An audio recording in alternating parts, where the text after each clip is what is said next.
Good morning, everybody. This is Pastor Tige with this week's Weekly Awakening. This week's question is this: share a time when you bore a burden for somebody else.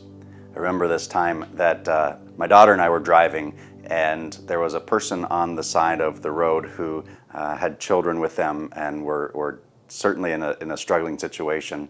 And while we were on our way to the grocery store, and while we were in the grocery store, my daughter said, "Dad, I think we should get that person a gift certificate to the grocery store."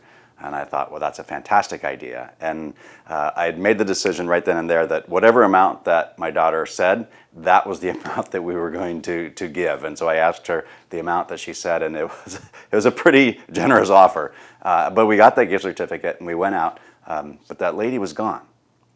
And so we decided that we would save that gift certificate in the car for a time that we drove by somebody or saw somebody that my daughter thought would be a good recipient for that.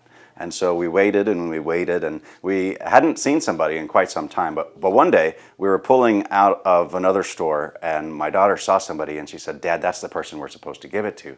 And so I pulled the car over and I gave my daughter the gift card and said, "You should go tell that person that they're about to receive a very special gift."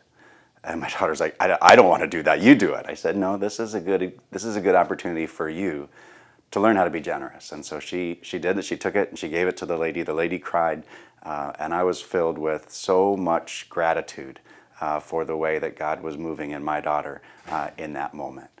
It's amazing to see not just what God does for other people when you bear their burdens, but what God does in your heart and the joy that He brings you and the fullness that He brings you. He always gives more than we could give. It's impossible to outgive God.